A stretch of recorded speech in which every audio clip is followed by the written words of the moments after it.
Oh, good afternoon. I'm in an oddball spot. I'm actually in the ghost town of Gebo. G-E-B-O.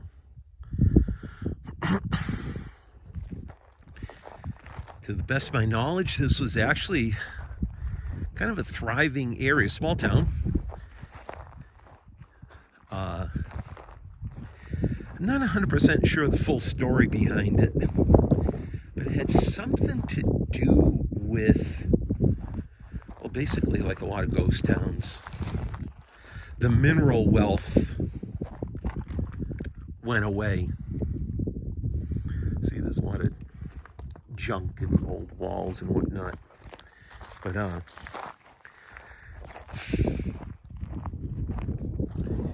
I see some more modern stuff. I think people just dump their trash off here, to be honest. But here are the main buildings. And you can see people shoot these steel posts now and then. Okay, yep, here's good old Gebo.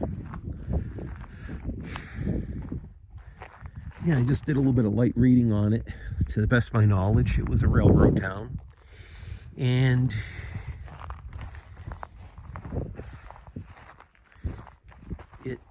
the area supplied coal for one of the railroads.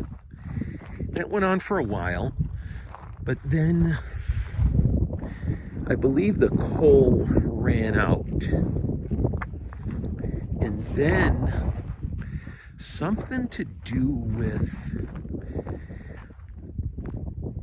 one of the railroads that would go from Chicago to the West Coast did a non-stop route, which kind of proved that they didn't need to stop by here and, you know, fill up with coal, so to speak. All of this land now is Bureau of Land Management.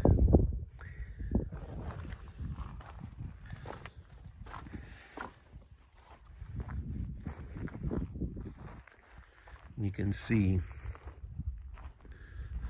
trees and brush are growing where housing used to be located.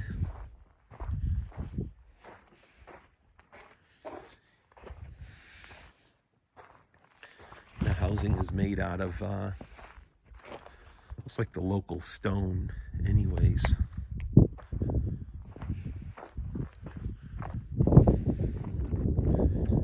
On the way in, I found a small grave site. I may stop by. Okay, maybe not. But anyways, yeah, we're probably about maybe 10 or 15 miles north of Thermopolis. That's actually the home of the world's largest hot springs. But again, all of this land now has been claimed by the U.S. government, so technically everything here is government owned. So legally you can't really pick through it, if you know what I mean. Not that I would want to. I'm pretty well sure that bullet holes in the pavement. I should say in the cement wall. I'm sure a lot of people have seen a big pile of clay, busted clay pigeons. So something tells me that people come up here and target shoot, which you can on BLM or government land, unless it's otherwise posted not to do so. Now we got some kind of foundation here. I don't know what it is. Like I said, it was a small town, but I forgot the number of people, but it was actually quite surprising. Oh, and a door lock, I believe. Oh yeah, this is what's left of a foundation. all of this is tumbleweed. Eventually it breaks off and clumps together and kind of blows all over the place. As you can see here, you know.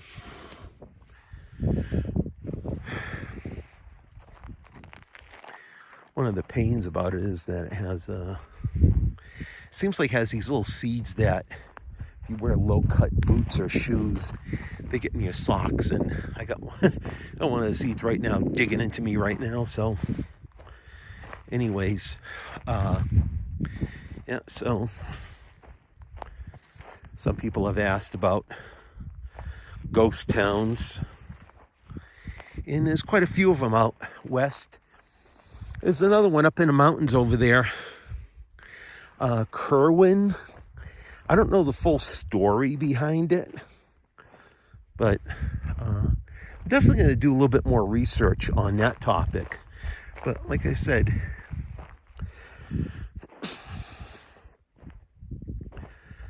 like many of the ghost towns of the West, whatever mineral wealth that their economy was based on, when it ran out, so didn't the town. Oh, what do we got here?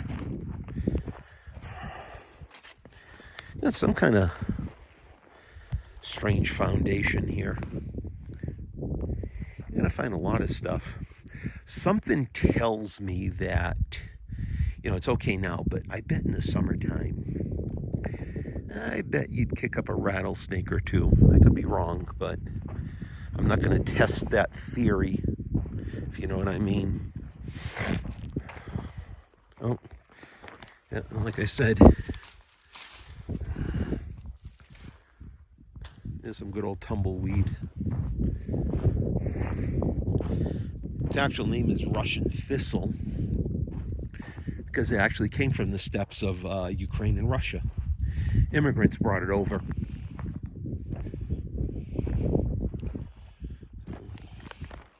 As I step through this ground.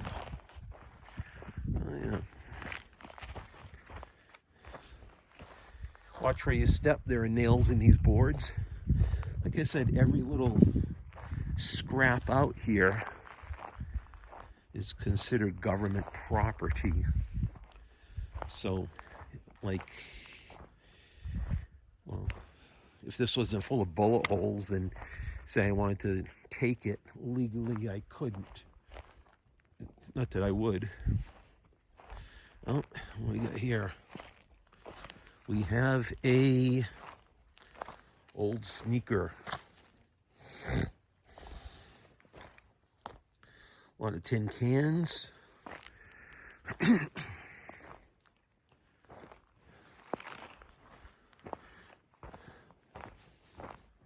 You can kind of tell, like that tin can there. You know, a lot of this stuff is old. There's like an old range, a bunch of old tires.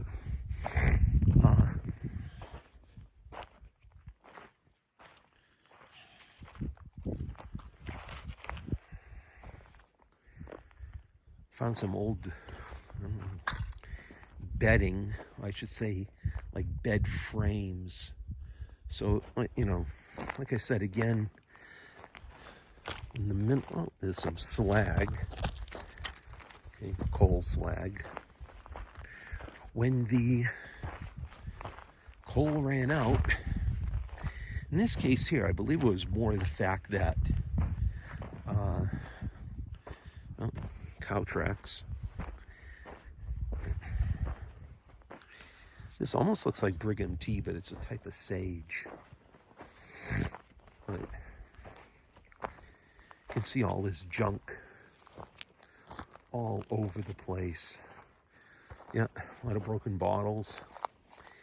I'm gonna assume lots of people come out here and, you know, informally target shoot, but yeah, you can kind of see the whole thing of good old Gebo. I'm not going to walk in the buildings or anything. I just figured skirt the outside, and that's about it.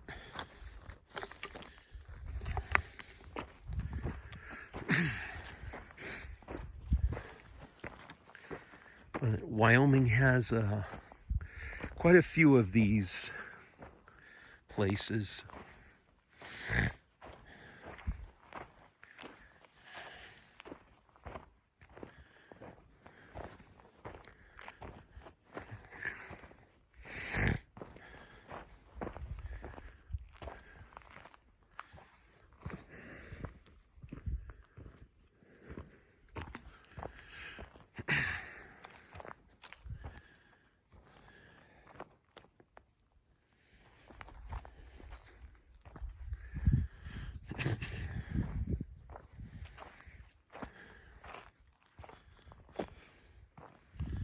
There's a ton of metal scrap here. I don't know what this is. Well, there's a lot of it.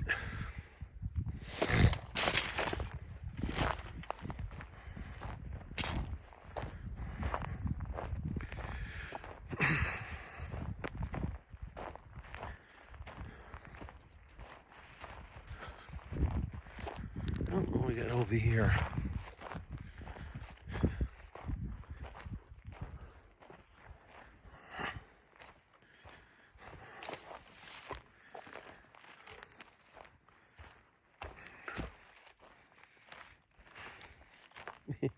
I know it's almost anything seems to have a bunch of bullet holes in it. Because that's entertainment out here. Informal target shooting.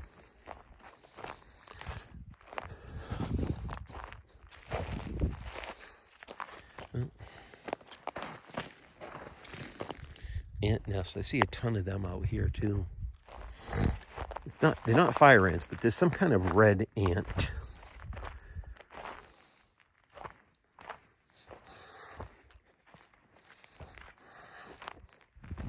More cow crap.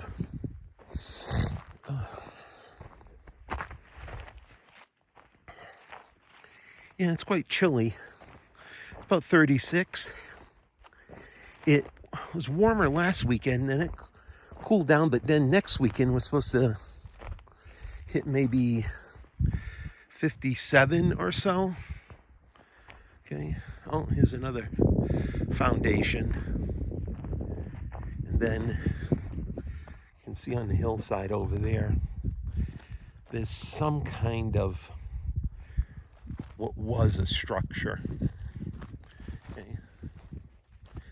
But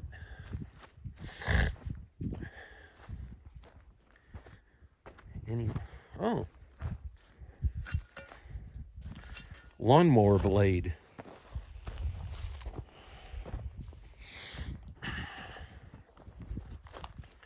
Like I said, everything here technically is government property. The only thing that you could kind of take would be, believe it or not, gold or silver deposits. And please correct me if I'm wrong, but everything else is considered to be an antiquity.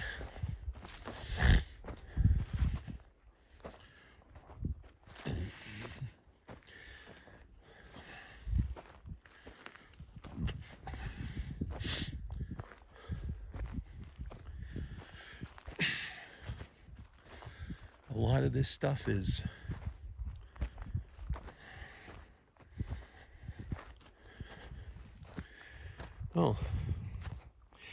I want to say 1937 was when the town was abandoned. So anyways, on that note, take care, everyone. This will be on my YouTube page. Okay, so I'm gonna post a link for it. Oops, sorry about that. Take care, everyone.